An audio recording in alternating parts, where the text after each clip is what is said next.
Yeah, no, it's all right. We can start. So we'll get in the light then, so you can see what's going on. We've read.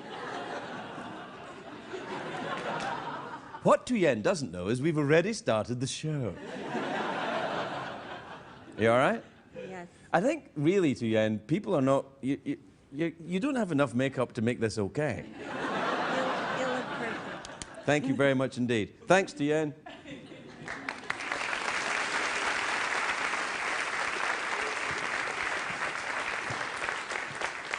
Come with me, ladies and gentlemen. Are you still reading this book? You were reading this last week. Yeah, I'm a big fan. Big fan. You take a long time to read. Do you have a problem? Yeah, I'm a robot, man. The problem is I can't hold the book. Would you like me to turn the pages for you? Yeah, would you please? Yeah, what page are you on? I was on 53. 53. 53, yeah. 53 of Bob Saget's book, Dirty Daddy. That's right. He says... it's a sad part. Oh, okay, all right. Yeah. Anyway, the show's going to be great tonight because look how much makeup I've got on. Yeah. What I'm surprised at is that you never wear any makeup. Don't you get shiny on camera? Sometimes, but I have no flesh. So there's really no need for makeup. What are you doing there? What are you... Just warming the old testicle.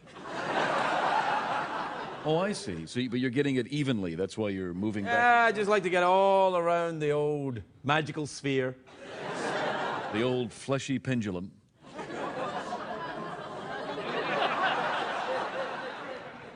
Do you know, sometimes, Jeff, I think you go too far. Oh, yeah.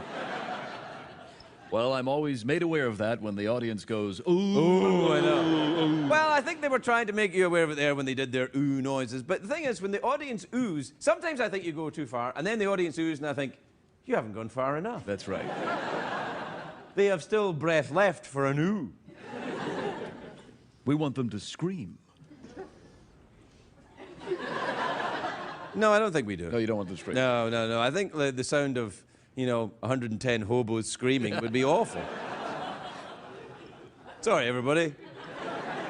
Traveling folk. Right, traveling folk. Sure. Riding the rails.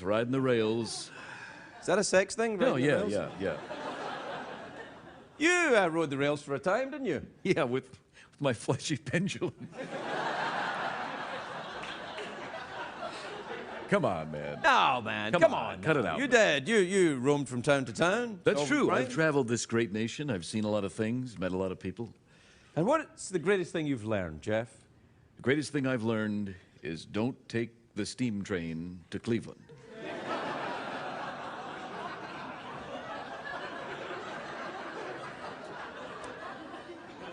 I wish I'd met you earlier. We'll be right back, everyone.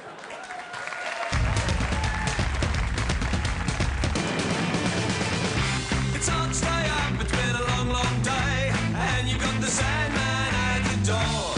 But hang on, leave the TV on, and let's do it anyway. It's okay, you can always sleep through work tomorrow, okay? Hey, tomorrow's just your future yesterday.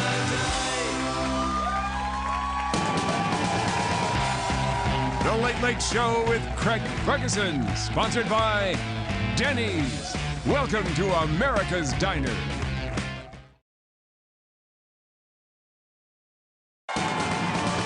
Ladies and gentlemen, Craig Ferguson.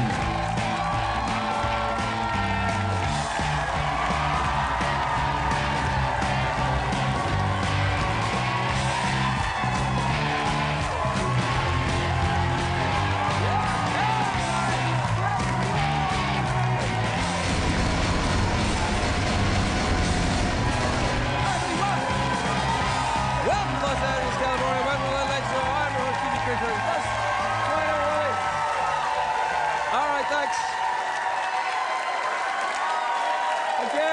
That's fine. Thanks, everybody. That's great. Really very good. Please sit down, relax. It's great. That's great. Very good. Well done, everybody. They're very good, aren't they? They're very good. Very, very good. Very sexy. Very sexy.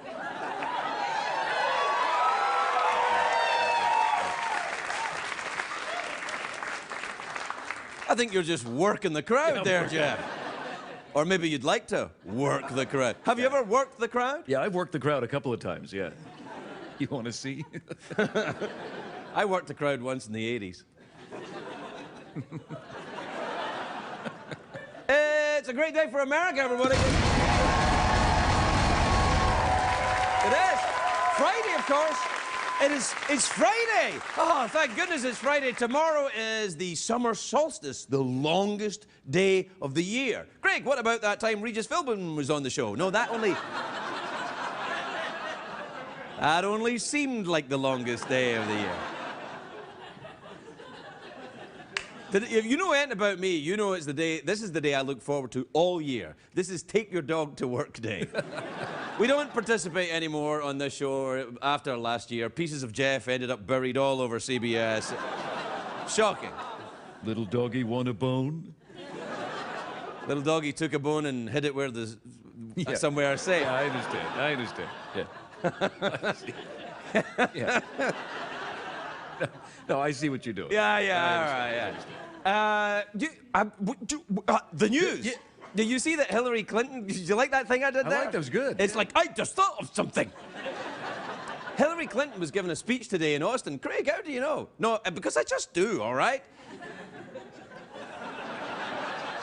Hillary Clinton gave a speech today in Austin, Texas. She's traveling solo, which is good because the last time she was in Texas, she brought Bill with her and it was very embarrassing.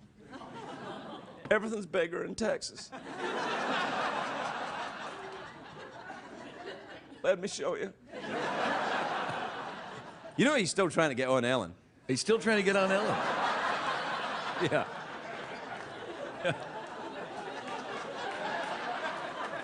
She doesn't seem to be responding. Happy birthday, of course, today to Lionel Richie, who turned 65. 65, Lionel Richie. He's getting up there. He's gone from dancing in the ceiling to rubbing in the ointment. Oh, Craig, shut up. What about you, Jeff? You got any? Yeah, he's gone from dancing on the ceiling to falling in the shower. Oh, okay. Oh. That's actually horrible. Yeah, come on. All right, he's gone from dancing in the ceiling to rolling in the scooter. He's gone from dancing on the ceiling to pooping in the diaper. What the hell, yeah, man? it's my fault. Yeah, I'm just a robot. It's your fault. I'm with the audience. Oh, Jeff. Oh. Yeah, says the guy who just crapped his pants. That's why I was saying, oh. I understand. Big movie open today I'm very excited about. Jersey Boys, based on the Broadway play. It's about the hot musical group that all the kids love today, Frankie Valli and the Four Seasons. It's nice to see a summer movie that doesn't have fireballs and explosions, though, unless you count explosions of jazz hands.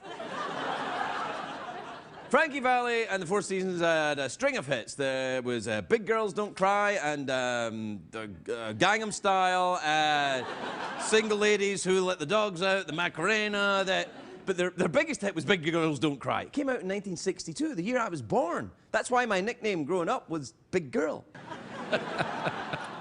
To be honest, I don't know how well this movie's going to do. I mean, people in Los Angeles can't relate to a movie about Frankie Valli and the Four Seasons. People in Los Angeles don't have any idea what a season is.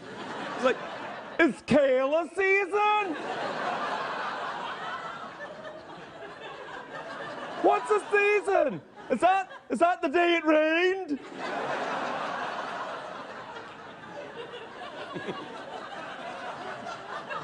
Do you know, I met Frankie Valli once. I really did. He's a tough Italian dude like Frank Sinatra or Robert De Niro or Madonna. And he's...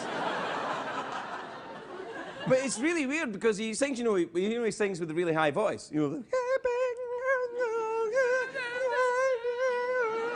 But when I met him, it was a morning TV show in New York, and I was like, oh, very nice to meet you. And he was like, hey, how you doing? He was like, hey, big girls don't cry. And then as the day goes on, I think his voice gets a little higher and higher. He uses a special technique. I think it's called a lap band around your junk, and he times it right. Big girls, big girls, big girls, big girls. Yeah, like that. That's how you tighten it. That's how you tighten the lap band. Yes, yes. The movie... The movie, of course, directed by Clint Eastwood. It's great to see Clint Eastwood back in the director's chair. Instead of yelling at chairs, back in the chair. Oh, Jeff, you should not have said that. How dare you? How dare you? Anyway, when I heard Clint Eastwood wanted to change the story to Frankie Valli and the Four Seasons, he wanted to change it. He wanted to make it Frankie Valli and a lovable orangutan. Yeah. Yeah. Big girls don't... But when I heard it, Clint Eastwood just directing a musical, I'm like, huh? But listen, Clint Eastwood directing a musical is like the Pope directing a porno. It's like Honey Boo Boo teaching an English class. It's like, you get one? Yeah, it's like Mel Gibson directing a bar mitzvah. Kinda, yeah. It's like, it is. It's like Donald Sterling directing a Medea movie or something like that. Oh, Craig. Oh, yeah, I know. Oh, I know. Oh, I'm so bad. I think Clint Eastwood should remake some of his old movies, turn them into musicals. You know? Yeah. Do you feel lucky, punk? How many bullets were in my gun? I don't know. With all the excitement, I don't know. So you have to ask yourself. Do you feel lucky, punk? You'd have to change the titles of his movies. Let's play Clint Eastwood musicals. Yeah, okay. All right, then. The Good, the Bad, and the Sequins. Okay, Dirty Dancing Harry. In the Line of Fire Island. Yeah. Every Which Way But Straight. All right, you win. Come on. That's fine. I can't beat that. That's good. We'll go out on that. I'm going to go see it, though. I'm going to go see it. You're going to go see it? Oh, I'm excited. Yeah, he's a great director. Yeah. Frankie Valli's a very nice man. When I met him, he was very nice. Yeah. Did he Hey, do? how you doing? Did he do a favor? Yeah, my voice is lower in the Hey, morning. Don't worry about it. But then you turn the knob, and then you turn the knob. Hey, big girls, how you doing? I'm ready to go now. I do. All right, go. Tonight's program is brought to you by an all-new Clint Eastwood musical extravaganza. Craig Ferguson in A Fistful of Fabulous.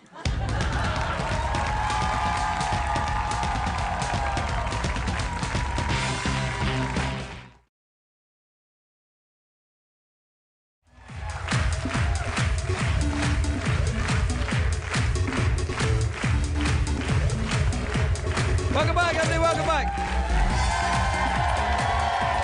Something a little different tonight. Something a little different. I have a wildlife expert who's also a best-selling author of the book, The Blue Day Book. And it's got a picture of Larry King on the cover.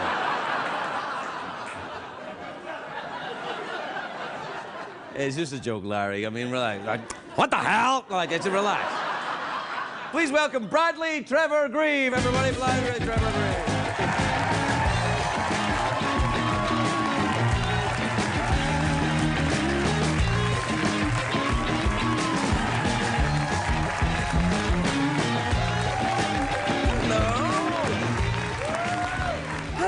Hello, Bradley. This is lovely. You've even brought an animal right away. I did. This little fellow is a fennec, which is Arabic for fox. He's a desert fox from the Sahara. Well, hello to you. You can pat his little fluffy tail if you like, but he's a bit of a nipper. Well, then you can hang on to him, then.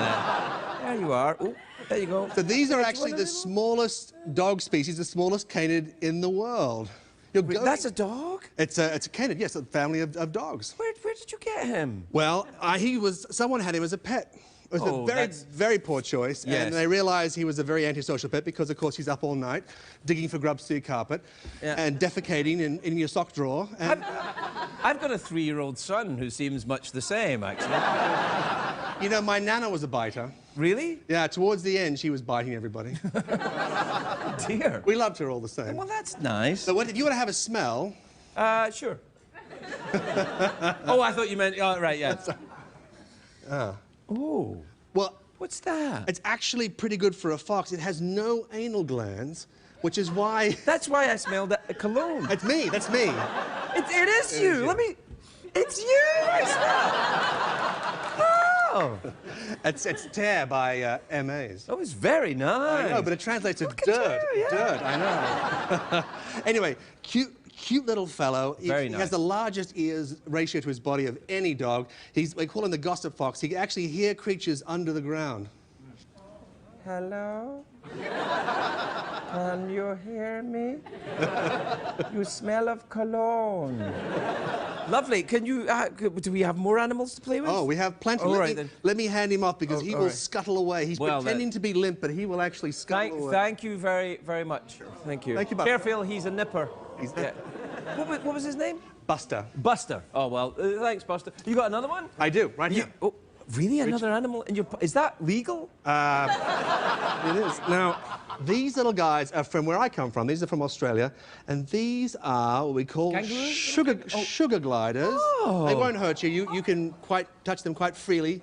Oh. It's quite consensual. Hello. They'll like to climb on you. They can't hurt you.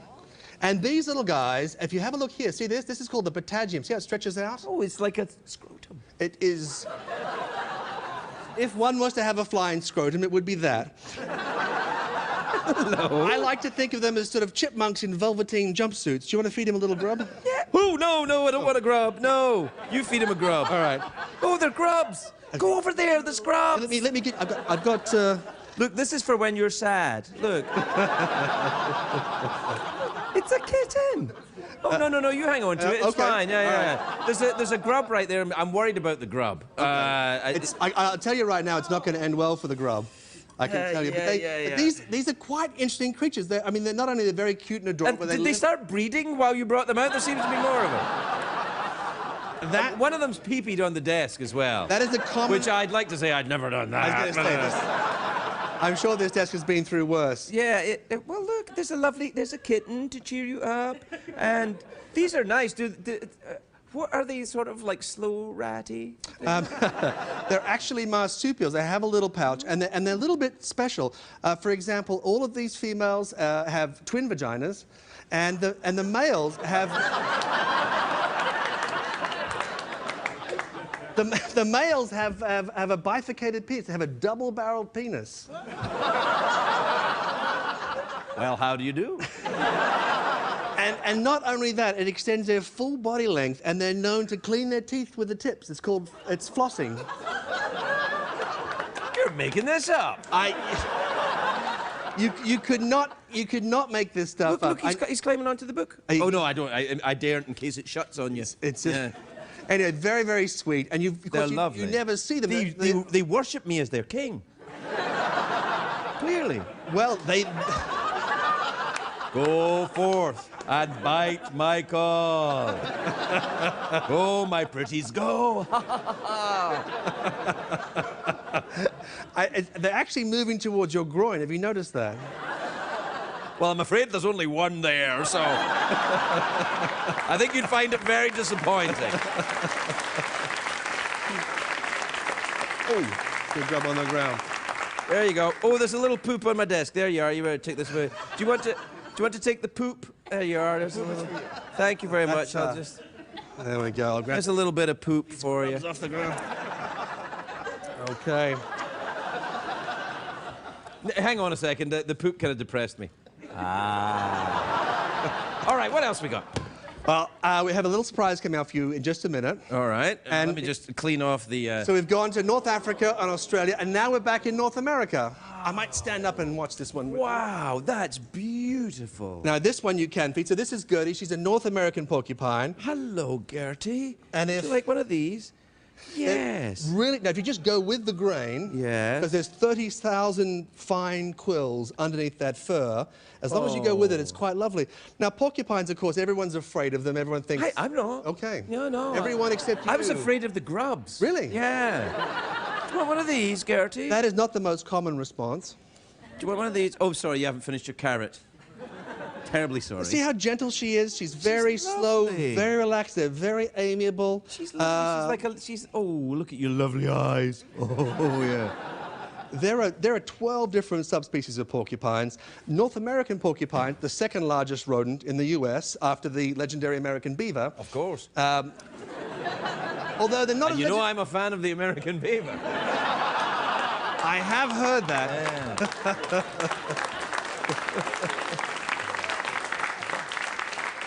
Well, of course, the North American beaver used to be the stuff of legend. Back in the end of the Ice Age, they were 8 foot from top to bottom.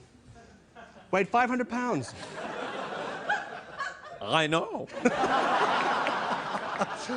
So Gertie will grow to 35 pounds, and North American porcupines spend a lot of time in trees. They're arboreal, they're up in the tree. I didn't know that. I thought they were shufflers. Well, they shuffle between the trees. Oh, right. They And mix then it they go up. up the tree. They're up the tree. Right. And I don't know how it was you so successfully wooed your beautiful wife, but Well, it was... Yes, go on. if you're seeking intimacy with a porcupine, there's a very narrow window of opportunity. Well, I'm not seeking intimacy. I'm just giving her some carrots. That's how it starts. Oh, really? But what I don't want to give you the wrong idea, darling. She will only come into season for 12 hours a year. Why are you comparing this to my wife? And so you have to be bold. You have to make your feelings known. And what the male porcupines do is they climb up, they do a little bit of a dance on the branch, and then they urinate copiously on her. And that's why she smells like she does. It really does stink, I know, I'm sorry. Oh, it smells a bit like pee-pee. But that's interesting because it smells like human pee-pee. We were in the green room for a long time. Well, please send her or come and take Gertie away with you. Gertie or Gerta? I'm sorry. She's a girlie. She's a sweetheart. Oh, she is. What a lovely animal. And so is the porcupine. I'm sorry. I was terribly. I don't. Help yourself. She didn't eat them all. Do you want a carrot? I will. Yeah. You might want to sit back for this one. Yeah. Okay. Easy, big fella. All right. Thanks, Dave. Okay.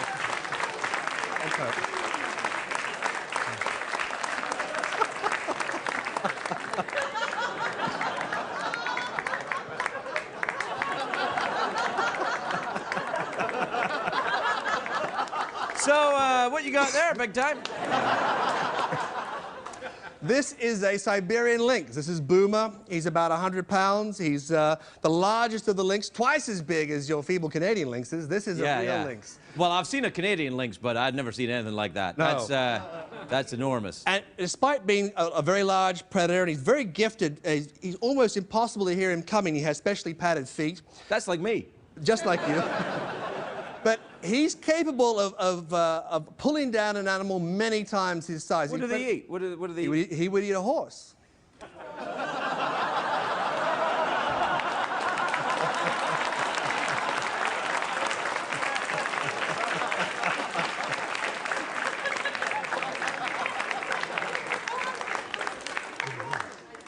He would definitely eat a horse if a horse was to come past here. He looks to me like that animal would do whatever he wants to do. Anyway, these guys are, of course, fearsome predators, but they share their territory with Russian bears, which are enormous, with Siberian tigers, the largest of all tigers, and, of course, Siberian grey wolves. So they have to be elusive and strike quickly and get their prey out of the area. Otherwise, a bigger animal or a pack of wolves will take it off them. So if, I'm not saying he will, but if he was to kill a certain horse, he would immediately drag it up behind the audience so that no one could take it off him. I don't think anyone would try. Bradley, Trevor Greive, everybody. We'll be right back. I hope.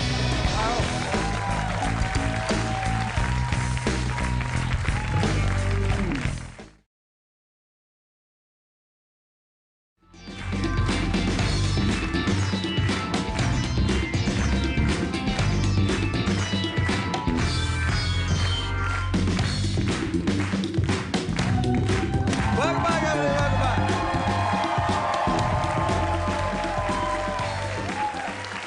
My next guest is a beautiful actress and my friend. Her latest film, Third Person, is in theaters now. Take a look at this.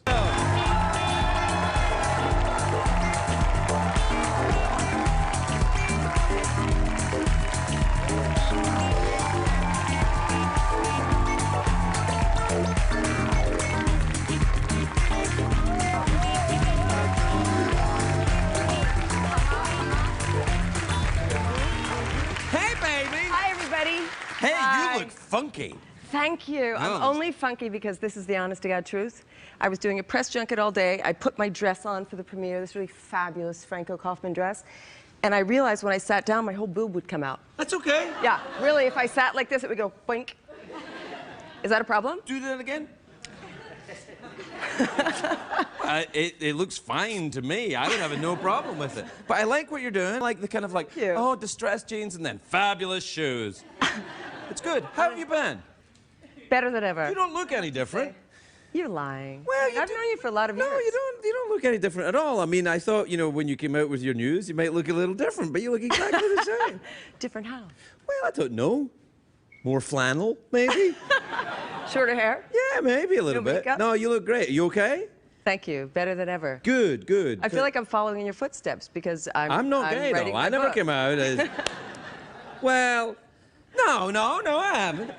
That's the crazy thing. When my New York Times article came out, Right. it was about Jackson and me being sick, and it was about the labels you put on love. And Right. somehow, and I realized that the person I do my homework with, his homework with, the person I sleep with, the person who is my mother, they're all my partners in life. Sure. And love is love. Whatever love is love.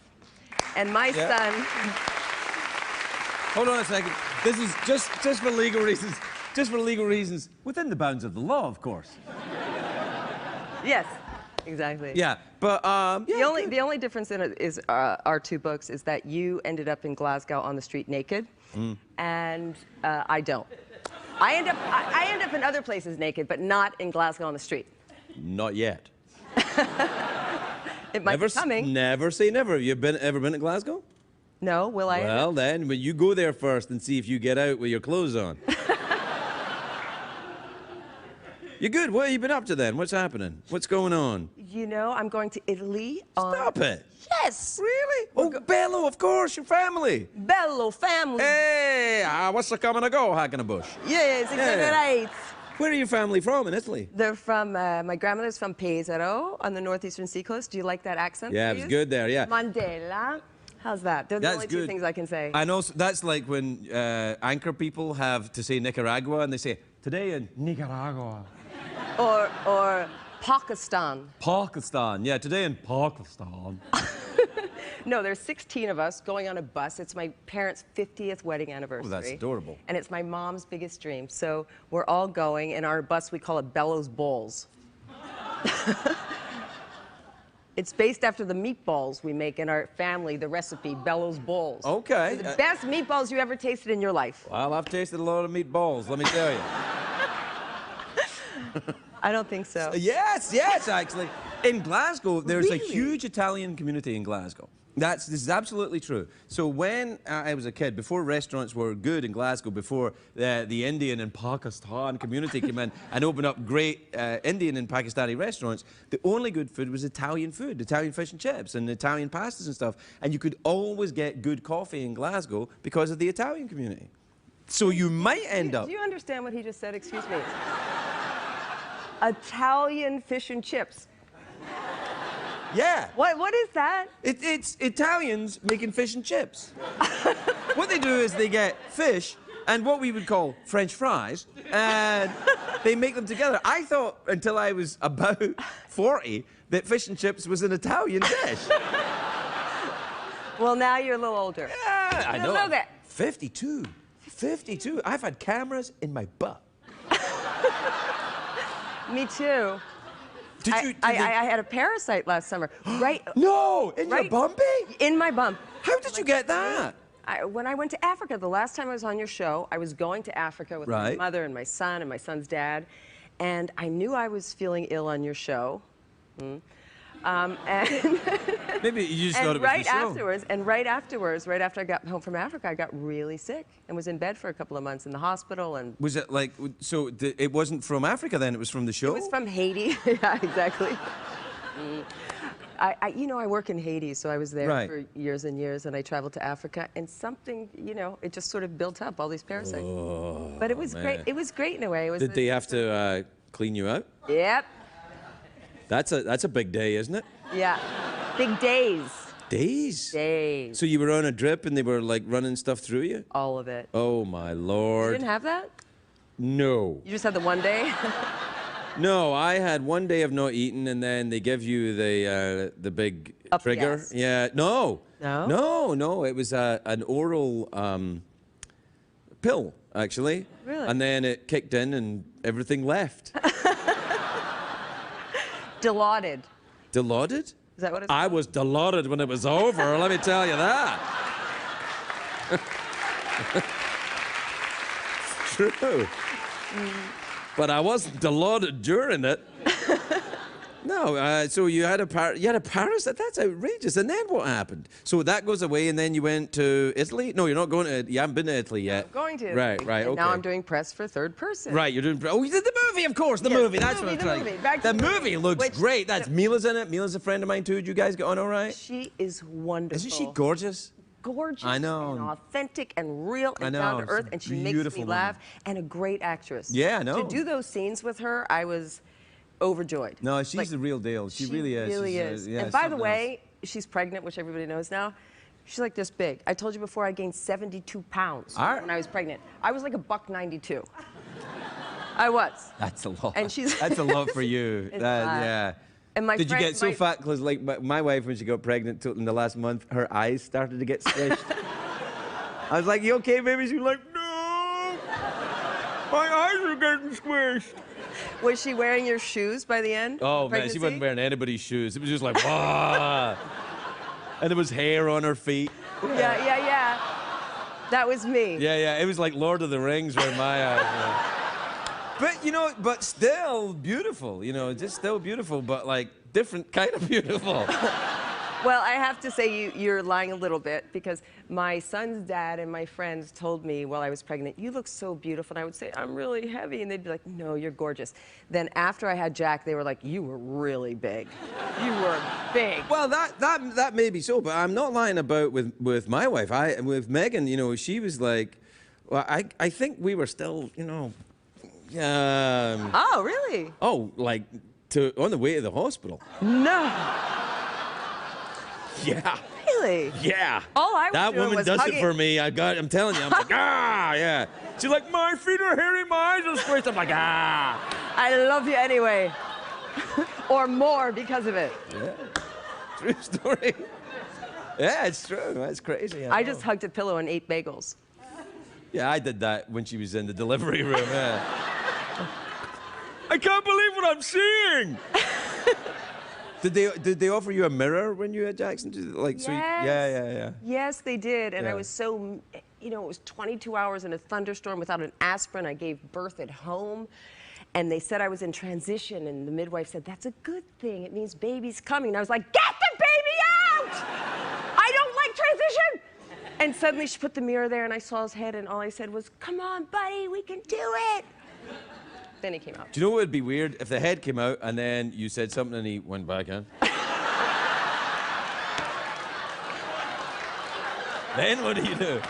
I'd be like, "No, I'm staying in here." Mom, you're. I kind of freaked myself out a little bit there. Did you see him being delivered? Oh yeah, I saw everything. Catch. Cut. And clean. Oh. Just the floor. Not the fur. No. We have to take a break. Furry. We'll be right back with Maria Bello, everybody. We'll be right back.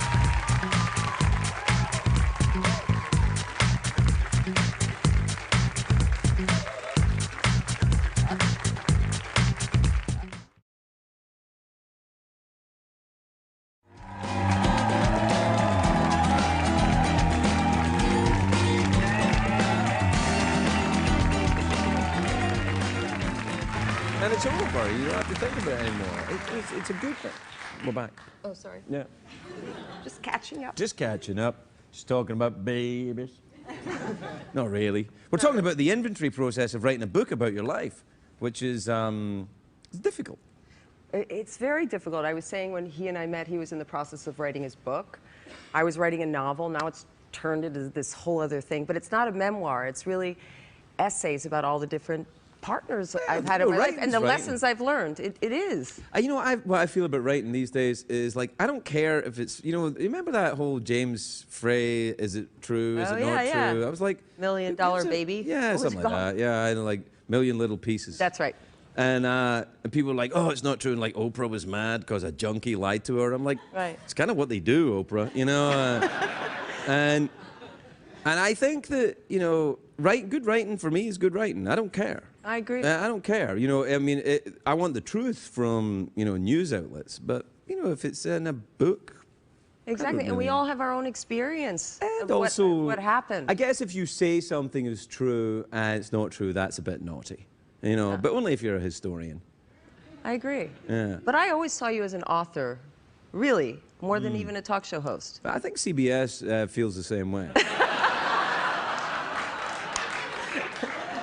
Really? I think I do too. I think that, you know, if everything had to go away, then writing is what would save my mind, I think. Yeah, I understand. And there's this great quote that I was using, which is, to create a book is to rebirth yourself. Not Yes, to I go think back so. to the baby coming out of my...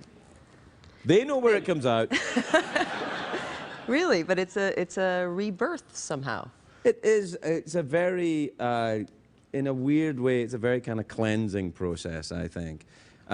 It's like, it can be like that, or it can be like, you know, lancing a boil, depending on what you're writing. Yeah, exactly. You know, I've written stuff that I went, oh, I didn't know that was in me. I'm glad it's not in me anymore. Yeah. But are you worried about your wife, kids, reading stuff that you've been through? I mean, that's No, a my lot of wife and stuff. kids are beautiful, artistic people. They don't care about that kind of thing. And also they know me. Yeah. You know, it's like there's a difference between, you know, I think knowing an artist and knowing their work. You know, you don't know an artist because you know their work. You don't know somebody's. And look at Richard Wagner, one of the greatest composers ever, a complete tutti frutti. You know. Yeah. So, you know, choose. You know. I'm with you completely. It's an But odd business. here's the thing: when they're teenagers and the friends start to Google your mom and she's naked on the internet, that's a little, That could be a little bit of problem. but that'll pass. You know, and then he'll be like, then he'll realize just how cool you are, which is very cool indeed. That's nice to say. Maria Bello, everybody.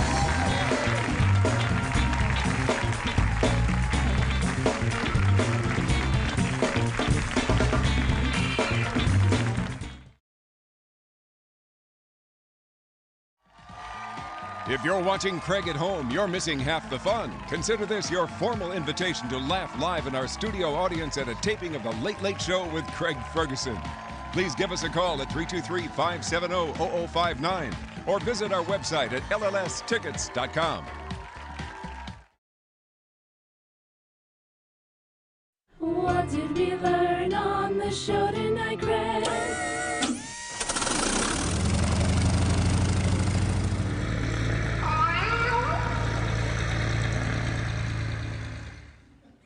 If cats could do that, I'd get one. You know, tonight's show left me feeling a little reflective, Jeff. Yeah, that's good. You know, after nearly having my nads torn off by a mountain lion, and then... Yeah. And then, you know, Maria was talking about writing. I think it's time you and I moved on. You want to see other people? No. Oh. With our relationship, we should move on. Together, like hobos traveling the world? Solving crimes? Flying in a plane piloted by a cat? Yes. I would like to fly in a plane piloted by a cat, but only a very clever cat. A very clever cat. Yes. Yes. Did you repeat what I said? I did. To give you time to think of something? That's often what I do. I repeat what you said because I can never understand a word you're saying. Well, that's because of all the Italian fish and chips I've had, Jeff.